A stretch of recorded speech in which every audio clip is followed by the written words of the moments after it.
Welcome to the Bulwark podcast. I am Charlie Sykes, once again joined by our good friend A.B. Stoddard, associate editor and columnist at Real Clear Politics. First of all, good morning and Merry Christmas, A.B., if I don't talk to you before the holidays. Charlie, it's great to be with you, and I'm excited about your holiday. Well, I'm looking forward to it. And I'm going to have a nice quiet one, but we are all excited to hear in the new year about your trip across the pond. Well, thank you. And the reason I mentioned it's good to have you back is because I was just mentioned right before we started the podcast that I actually had you on the podcast 2 years ago to the day, December 8th, 2020, and I'd kind of forgotten about it. But you and I were sort of reminiscing about that. What a surreal month December 2020 was.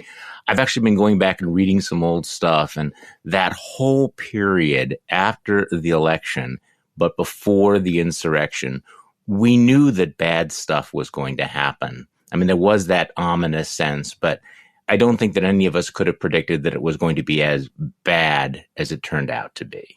Oh, it is. Surreal is the only word for that period, because when we look back on it, we feel almost sick, right? That we were in this suspended reality where we knew that Trump was not likely to leave the White House on January 20th without the Marines coming. Something was going to happen. What would it be? And 2 years ago, yesterday, was my piece in the Bulwark saying he was going to destroy the party. And that was before the insurrection, right, before the Georgia runoff that he intentionally tanked, and then before he told Ronna McDaniel on Air Force One, leaving Washington right before Biden's inauguration, that indeed he would leave the party to punish Republicans for not sticking up for him and overturning the election for him. And we knew that there was some kind of coup plot underway. We knew that. We knew that they were running around the states trying to beg state legislators to do this and that. But it was just this simmering tension about what the fiery end would be. We all did say things like, we're a little concerned about the attention paid to January 6th and the tweets he was sending out. But we did not think anyone would make it past the security perimeter and into the Capitol. Surely we never imagined that. And I think it was more what was going to be like on the morning of the inauguration when they tried to get him to Joint Base Andrews. It is really surreal to look back. And we were just anxious, and we were trying to be relieved about Trump losing, but it was such a strange 2 months. This is why I feel like we're kind of caught in a doom loop, because it was last week that you wrote a piece saying Trump is going to burn it all down. And then you made reference to 2 years ago when you wrote Donald Trump is going to destroy their party, not because he wants to or even because he is trying to, but because the destruction of the GOP will be required in order to fulfill his psychological needs. And of course, that was right. And I keep scratching my head. Well, that's actually, an understatement. I keep asking, our good Republican friends, including the anti-Trump Republican friends, what did you think was going to happen? How did you think this was going to end? I mean, there's a certain vindication in watching them all go, hey, you know what? This Trump thing is not working out for us. This is electoral poison. We're going to keep losing. Maybe this was not a good idea. And yet you look back 2 years ago, 3 years ago, 4 years ago, 5 years ago, 6 years ago, 7 years ago. And everything that's happened was completely predictable in the sense of if you understood who and what Donald Trump was. So welcome to the freaking party for many of these folks, because Donald Trump was always going to burn it all down. And yes, there's this, belated recognition of it. But AB, this was known. This was out there, wasn't it? So let's talk about where we're at right now, because all the stories are how completely isolated he is, how what a complete shambolic, failure his announcement was. All of the knives are out. By the way, that's already become a tired cliche about the Republican Party. And there's all this second guessing. But of course, we come back to this age-old question. So what? What will they do about it? I mean, the defeat of Herschel Walker in Georgia sort of just caps, underlines, boldfaces, however you want to put it, the loser nature of MAGA. But will it make a difference, do you think? That's what's so interesting about their dilemma. By acquiescing all along and pretending that these pathologies and psychological needs, which I feel like Pete Wehner and I are the only ones in this town willing to actually, consistently talk about this is his mental wiring, right? They've known it all along. It's not even his personality. I mean, it's just he wakes up every day intent finding new ways to stay on offense. That's what Newt Gingrich said about him in 2016. And destroying things is what fuels him. Offense, recrimination, retribution, revenge is what fuels him. So they've known this all along. This is how he's wired. And now their dilemma is, how do we figure out how to just ghost Donald Trump? This is not possible. And so are they going to, just because the elites are upset now that they've lost elections with some bummer candidates who turn off swing voters, are they going to change the sentiment, the minds of MAGA? No, the voters will make this decision on their own about dumping Trump. And until and unless they do, that's the burden and that's the obstacle for the party, which couldn't stop an insurgency in 2016 and certainly is not organized enough now to keep the field small and knock him out somehow if he keeps his 35%. And again, they need to wrestle with the fact that he either wins or they lose. That's the name of the game for Trump. Well, and as you explain, Trump isn't afraid of Bill Barr. Right. He doesn't care what Larry Hogan or Paul Ryan say. He doesn't care that John Bolton says he's old and tired. I mean, none of those things make a difference. It doesn't matter that National Review has decided, after all, maybe not Trump, never again. None of this matters to him, right? Right. And I'm sorry, I apologize to the listeners because we keep sort of coming back to this. But, right now, the Republican Party, to the extent that there is a Republican Party at all, and there's an asterisk behind that, is done with Trump. They want to move on from Trump. They recognize that Trump is a complete disaster, that Trump may be the only major candidate that would lose in 2024. That's what they're telling themselves.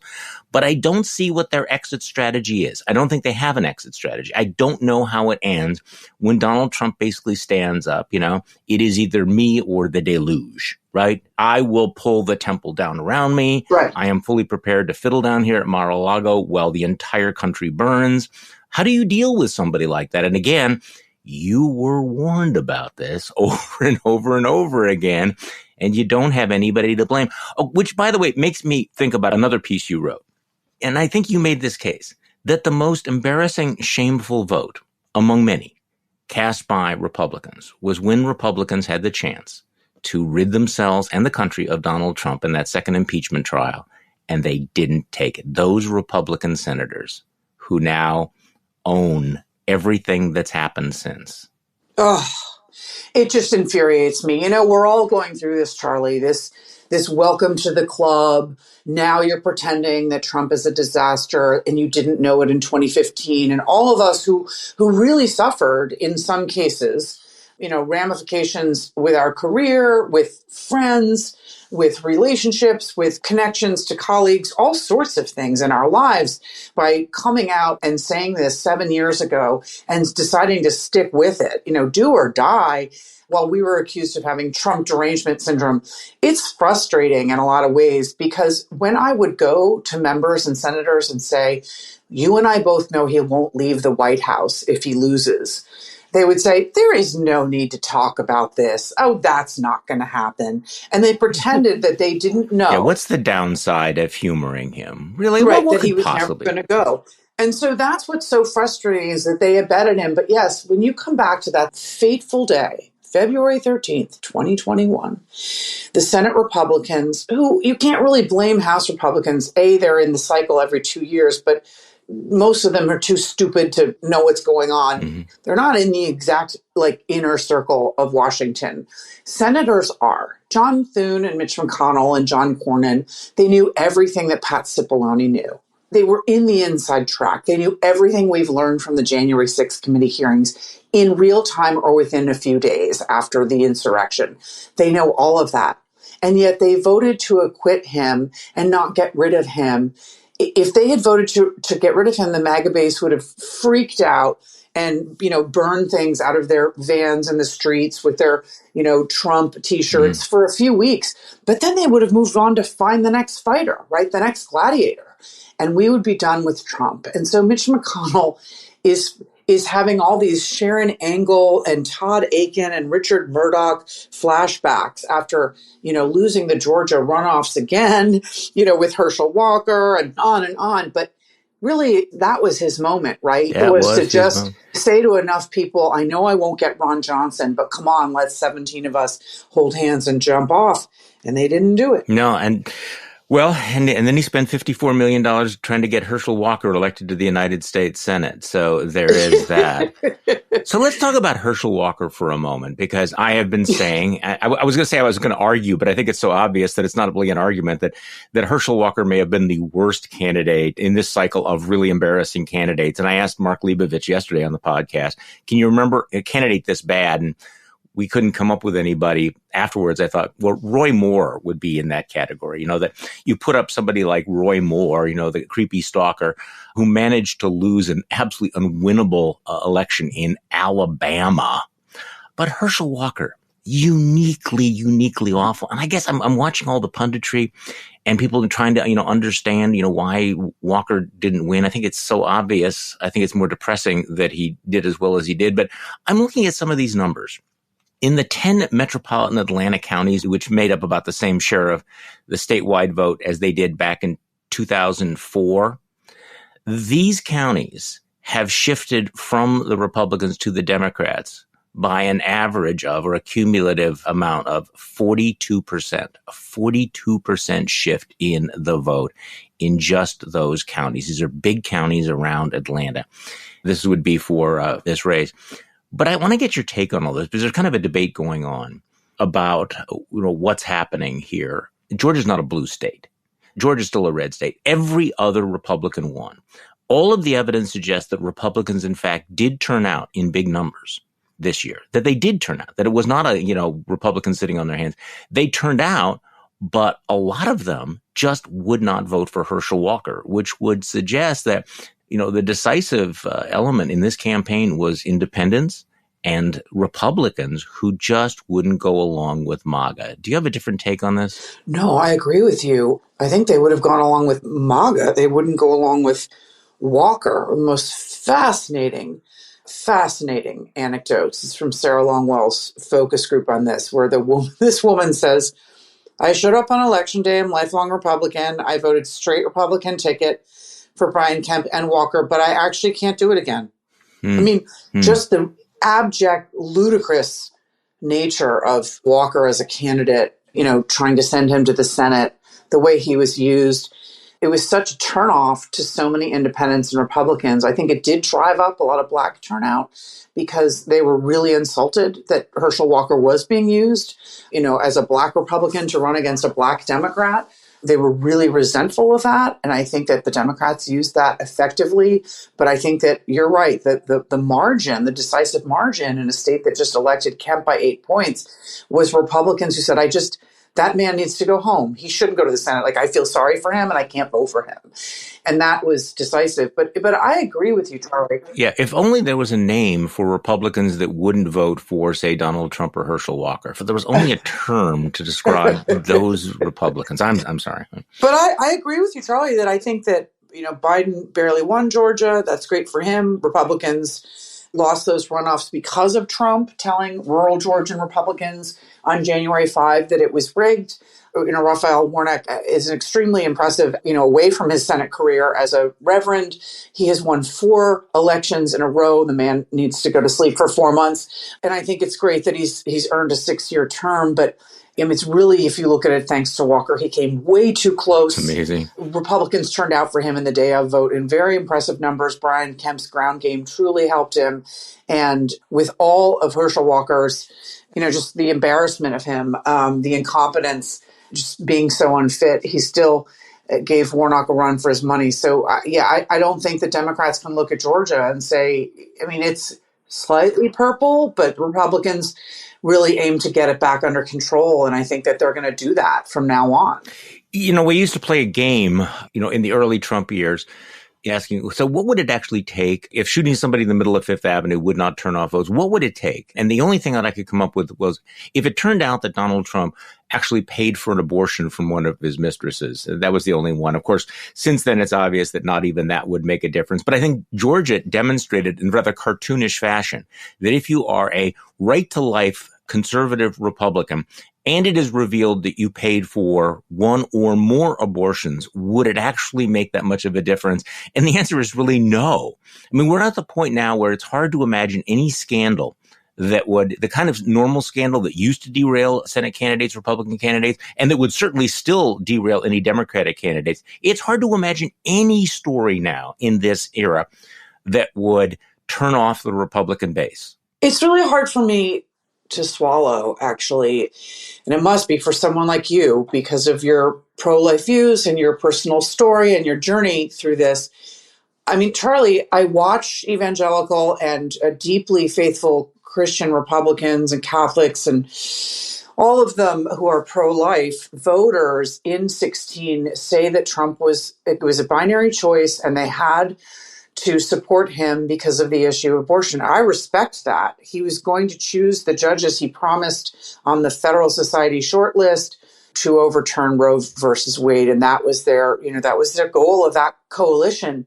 The Herschel Walker story has really exposed that these voters wanted another vote in the Senate more than they wanted to stop abortions. And someone like Herschel Walker is like a Saturday Night Live skit version of a candidate that would expose the ambition of the true driving force of pro-life voters. It's really ugly. Yeah, it is really ugly. And I'm going to keep coming back to this point that Nate Cohn makes in the New York Times and this is really an important lesson to learn from this, is that there are still Republicans out there. They still vote for Republicans. The turnout by Republicans was great.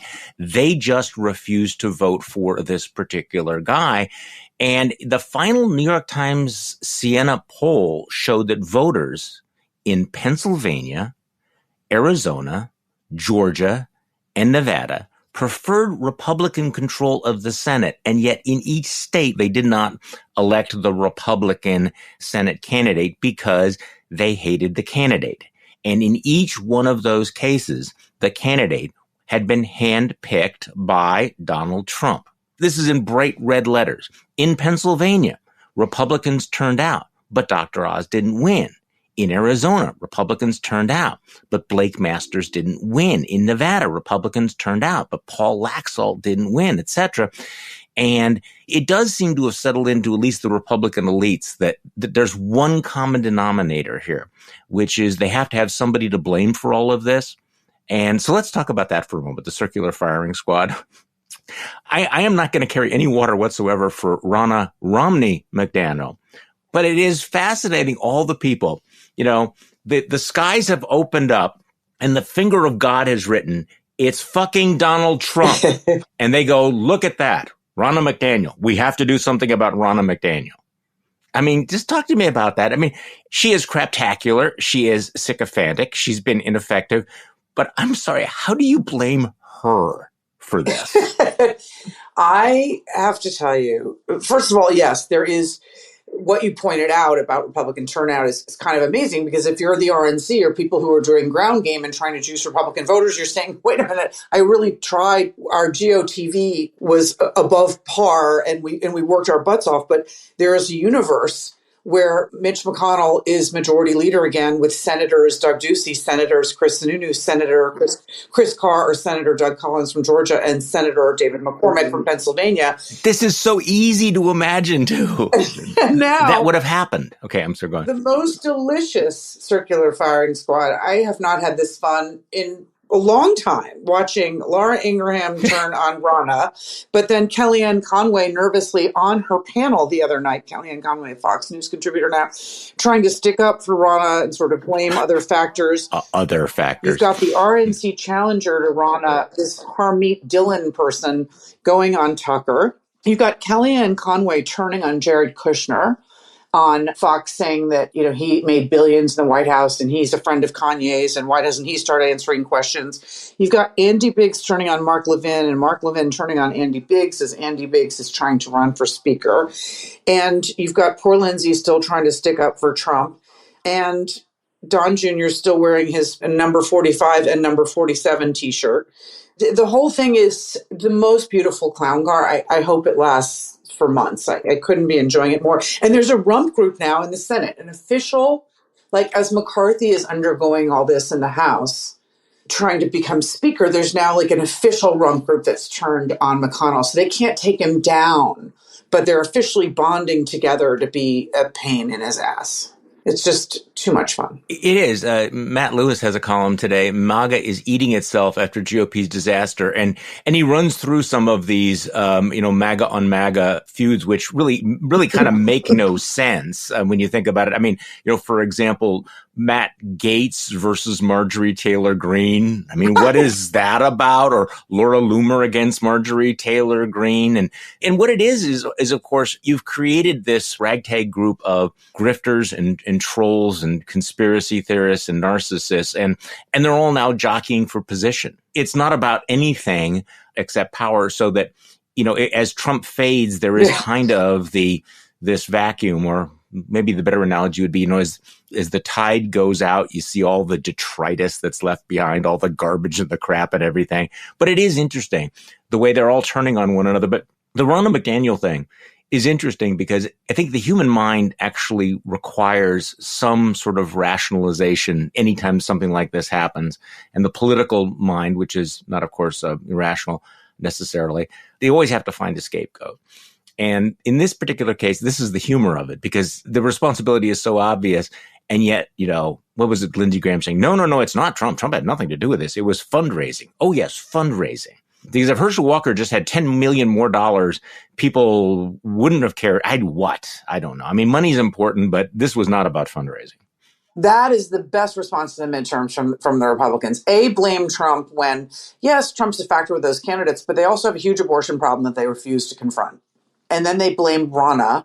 And the problem for them going forward is that they have these things they're falling back on process. So they come for themselves. They say, it was a green wave. They outspent us 8-1 here and 3-1. And then it was the intervention by big tech. And then it was early voting, which of course is all Trump's fault. So now they're upset that no one early votes in their party or does mail-in ballots because Trump has told them all that that's a rigged fake system.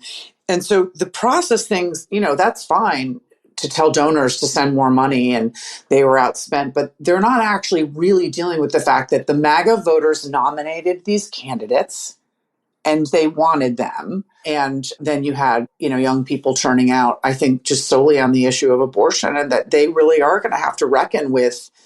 I mean, I don't think they'll do it, but a smart candidate trying to make a play for 2024 would stand up now and say that many of the trigger laws that don't include exceptions are too severe and they're going to cost them electorally. But they're looking for any reason that they can they can't blame the MAGA voters. No. So they're blaming Trump, and then they're blaming Ronna, and then they're finding anything they can except, to deal with the real problems that they have. And I think the Democrats are, obviously, because they're in a better position, they're sort of just as blind to their deficits as well. Well, let's get to that in a moment. I mean, I think the Republicans, have figured out that yes, all of those things are true, but their salvation is Hunter Biden's laptop, which do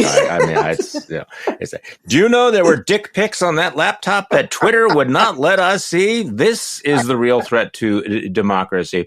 Okay, so you wrote something this week that mentioned Ronna that ties it together with I think the larger dilemma the Republican Party has, which is that they may be finished with Trump, but he is not finished with them. You wrote, Ronna Romney McDaniel, who has rigged the RNC for Trump after he tried to steal an election by paying his legal bills, buying Don Jr.'s books, and censuring Liz Cheney and Adam Kinzinger, has no secret plan to keep Trump on the team, nor does anyone who would defeat her for RNC chair.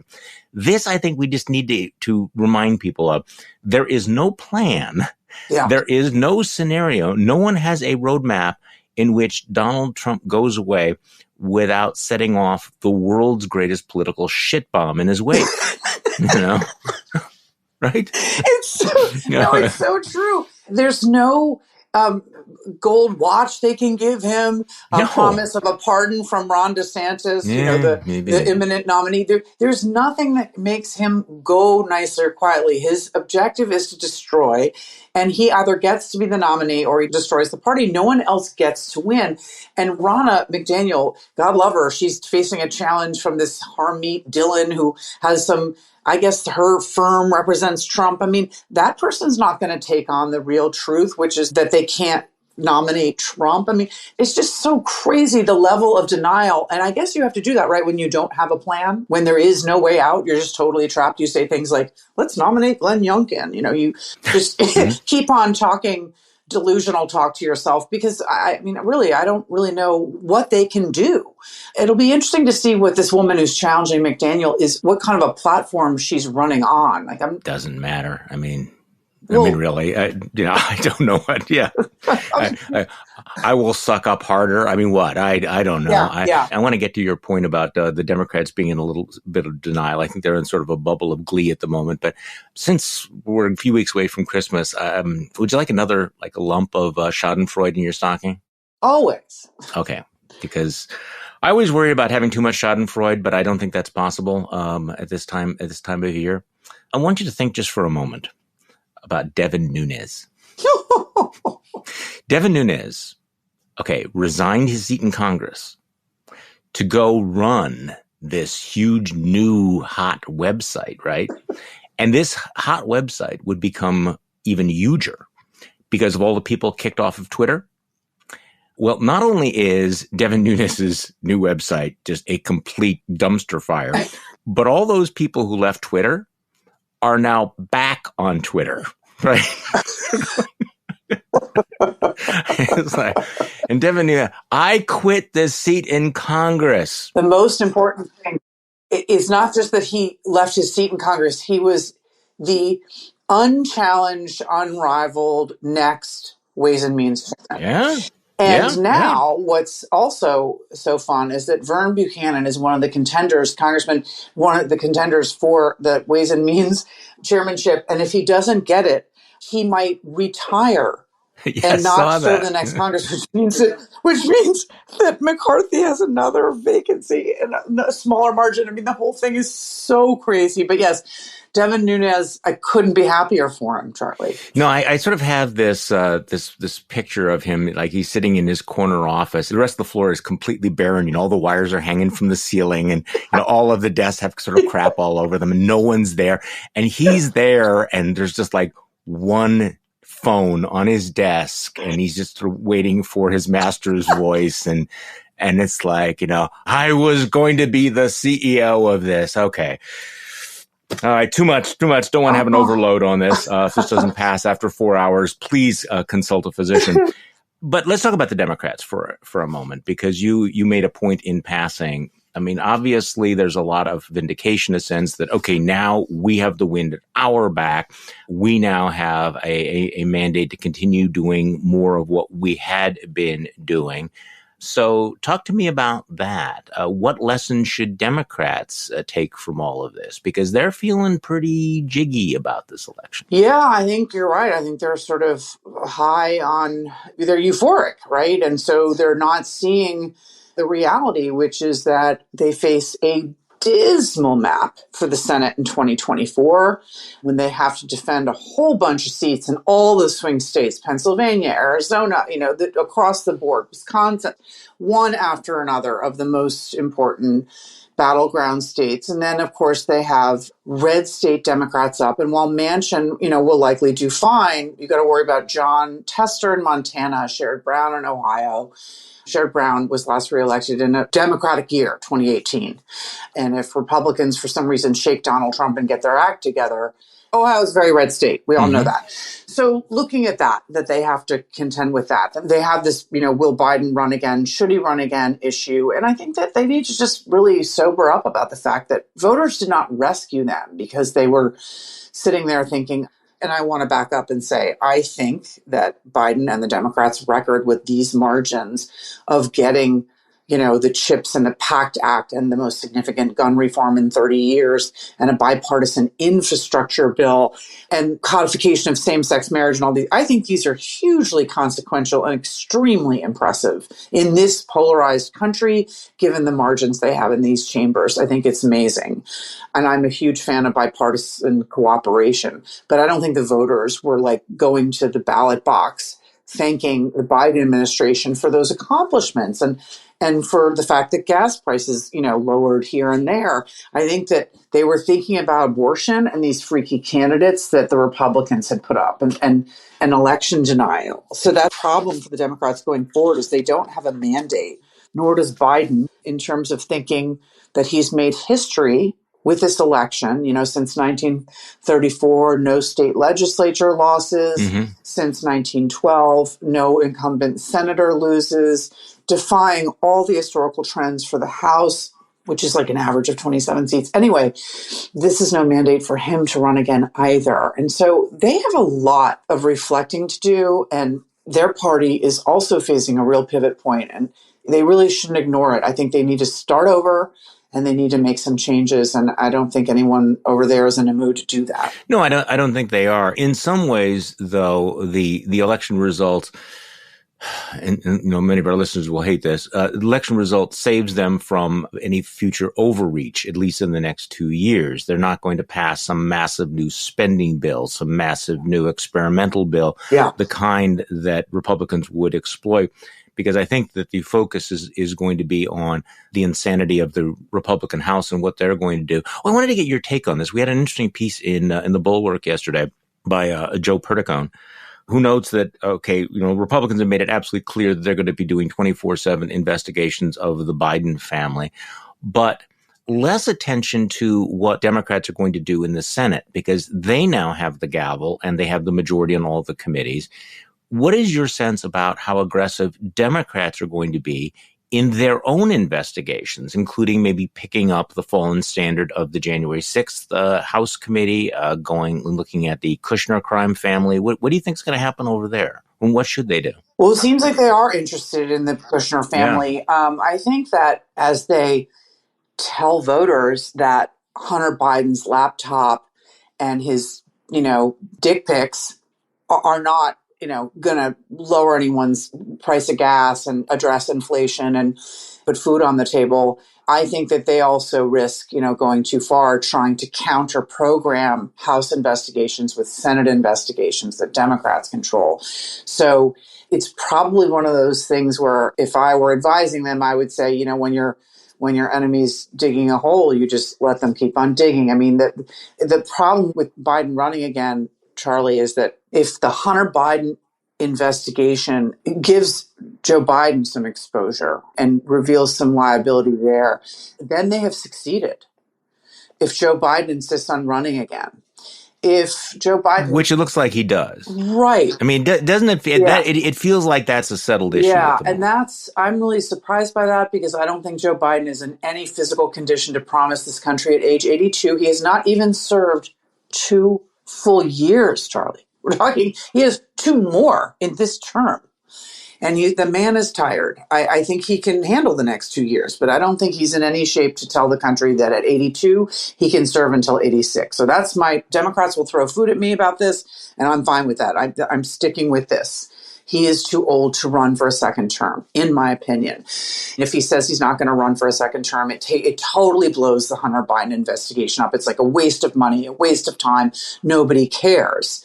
And I think that's the best course for the party is a fresh new leader, just dump all over the Hunter Biden investigation by Joe Biden, stepping from the stage. Then it also takes the air out of the impeachment balloon, on and on. But if they're going to get into Hunter and there is some problem in those investigations politically for Joe Biden, that's a problem for the whole Democratic Party. And so that's why if you balance that, aggressive investigations on the Senate side, it may not help them. Yes, I think I agree with that. On the other hand, I think that this is also an opportunity to put everything into context, to remind people Yeah. that the obsession with Hunter Biden is what led to Donald Trump's first impeachment, when Donald Trump tried to extort Ukraine in return for digging up dirt on Joe Biden and his son, and also highlighting Donald Trump and Donald Trump's family's just scurrilous, vicious attacks on Ukraine, remind people of their pro-Putinism and put that in those contexts. But I don't disagree with you. I think that the entire discussion of Joe Biden, though, really at bottom, as I listen to people talk about it, it relies on the hope that Donald Trump will be the Republican nominee, because the hope is that, yes, everything you said about Joe Biden may be true, but he is still more likely than not to be able to defeat Donald Trump. But if Republicans somehow miraculously rid themselves of Donald Trump and they come up with a younger, more vigorous nominee, then they have a real problem. And I think that they need to game that out as well. Do they want to go up against a younger, more vigorous, even MAGA type like Ron DeSantis, particularly if the electorate, sometimes the electorate just gets in a mood and the electorate wants to turn the page. And, what Democrats did not see in 2016 was that was a change election. Voters wanted change. What did Democrats do? They said, hey, how about Hillary Clinton? And voters said, no, we told you we want change. If voters in 2024 are in the mood for change, turning the page, a younger generation moving ahead, again, if Republicans nominate Donald Trump, Biden's in good shape. If Republicans move on, then I think that changes the dynamics. But I don't know whether political parties are this nimble. I mean, you and I on a podcast can talk about all of this, but it doesn't matter, right? I mean, because political parties don't actually go into a room and make these decisions. No, they can't choose candidates anymore. I actually think if Donald Trump is running, he's going to be in such pathetic shape that, okay, yes, I know if he's nominated, then he has a chance of winning. I understand that. And actually almost won in 2020, minus like 44,000 votes. And I'm very terrified of Donald Trump ever being president again. And I take it very seriously, the threat of that. But I'm saying that I think that Joe Biden is going to be so much older 2 years from now at 82 than he is at 80, because of how much I've watched him age between 78 and 80, that I believe that he shouldn't go up against Trump, and that a flailing, aggrieved, older Trump against a fresh, vigorous, competent, Midwesterner on the Democratic side actually would really, I think Trump would really struggle. And you're right. I mean, if Ron DeSantis is up against Biden, Biden has a real problem. It's just the party nominating Biden is setting themselves up for a crisis. It's really Biden's setting the party up for a crisis. He's going to be in office at age 82 for another 4 years, where he's going to have a health event. And it's just irresponsible, in my view. Yeah. I'm going to put myself down as agnostic at this point on all of this. So let me just ask you one other question, though. And we're doing this almost in passing at the very end of the podcast. Carrie Lake is still out there. Okay. Are you old enough to remember when Carrie Lake was the hottest thing in Republican politics, when she was the heir apparent, when she was the superstar, the queen of MAGA, 3 weeks ago? Well, she is full into election denial.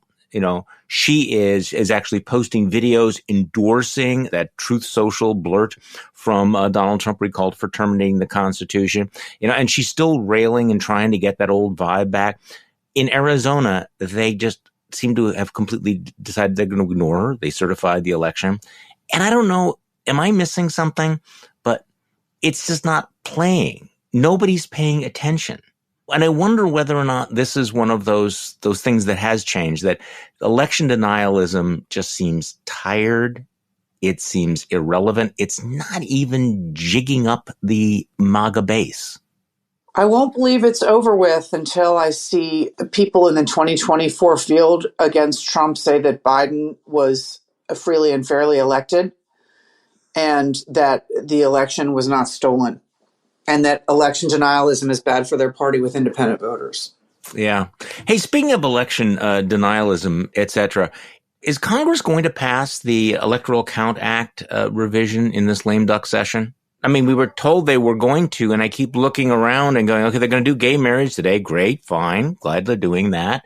They might come up with a spending bill, but weren't we kind of told that they were going to fix the Electoral Count Act? We were told this was going to happen in the lame duck, and it is receded from the list of emergencies that they're dealing with. And they also have some disagreements that remain. And so you have Susan Collins, like a chief, negotiator, saying it's still on track, but I think it's looking less likely.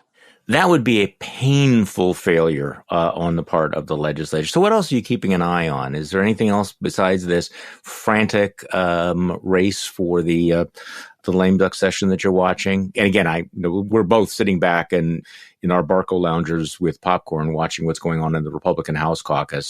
So do you think Kevin McCarthy ends up being speaker? That's what I'm keeping my eye on. Because I think that everyone's going to go home for Christmas after they take care of the CR or whatever they do on the spending bill. Yeah. And then so much is going to continue to worsen for him because the opponents, believe that if they can't break him, they can extort him. And so the extortion that's going on is unbelievable, and it's going to get worse with each passing week. And it's clear from Steve Scalise's comments to the press that he might be the catch-all default replacement, because he didn't say, he said he's supporting Kevin, but he was kind of vague about what happens next. And he was also vague about the motion to vacate the chair. Kevin McCarthy is blocking requests from Freedom Caucus people and people who want to overthrow him to permit a motion to vacate the chair, because if he does, then any single day, people can come to the floor and throw him out of his job. And so that's the thing. He can't have that. I mean, as it is, he might not make it. He might have some health event from this job. No sane person would seek this job. I don't know that even makes it, mentally through the 2 years, but the point is that he's putting his foot down on that. And Steve Scalise's comments this week were so vague about whether he might step in as a default choice if Kevin can't make it. He's supportive of Kevin, but we don't really know where it's going. So I think there's a lot under the radar, and it's going to be so interesting to see. There are Republicans who won in Biden districts. There are moderates who are also like more than a dozen, right? I mean, making demands, and they need to keep their seats in 24. So, I mean, it's not December 8th facing an insurrection we didn't know was coming, but there's a long, long time between December 8th of 2022 and January 3 of 2023. Right. And in the corner saying, me, Elise Stefanik. But I think even Elise Stefanik is smart enough to know that no one can handle this job right now. Oh, I think she's so blinded by it. And I want you to know, Charlie, Trump is playing in this matter. He's on the phone with these people. He knows Andy Biggs is running, and he will put more strain on this process. Oh, see, now this is interesting, because had everything not turned out so terribly, you could certainly imagine Donald Trump, really literally handpicking the next speaker by saying, I want so-and-so, right? I mean, he could assure Kevin McCarthy, right, or he could destroy Kevin McCarthy. Now, I'm not sure that he wants to try this, but yes, he still has a stranglehold on that caucus. I just think the theater of this caucus, no matter what happens, is going to be extraordinary. And among the many things that ought to cause a great deal of anxiety among Republicans is how they will look for the next 2 years, led by this group of jabronis, and the constant bickering and the conspiracies and the backstabbing that's going to go on. It will be absolutely endless.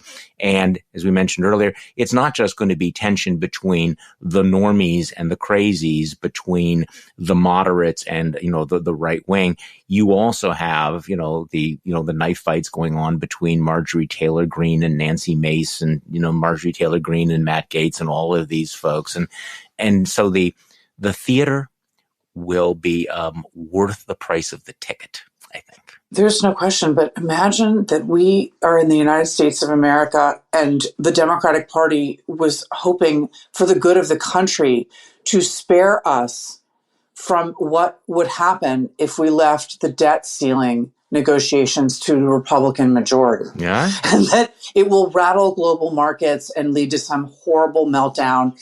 And we are now in a position where the Democrats are objectively the normal party, the school principal who keeps things under control. Yeah. And after this election, the Republican Party is objectively the lunatic, crazy party. And we face such instability with them. So it's not just that it'll just be like a fun, crazy, clown car show to watch. It'd be dangerous. Yeah. Yes, that we really don't know. There is the unforeseen, things happen, and that part of it can't be understated, that the business community, the grown-ups in both parties and in our society are very worried about Republicans controlling the House. Well, and I was, as you were speaking, I was thinking back to 2010, 2011, after Republicans had this massive victory at the polls and took over control of Congress. In many ways, they resurrected Barack Obama by behaving in exactly the way that you're describing, by, playing these games with the budget and government shutdowns. So we can have that to look forward to next year. And I hope to talk to you in the new year, AB. Have a great New Year's. You as well. Enjoy France. And thanks for everything in 2022. It's great to be with you. And I look forward to talking to you in 2023. It is always a pleasure. And thank you all for listening to today's Bulwark podcast. I'm Charlie Sykes. We will be back tomorrow, and we will do this all over again.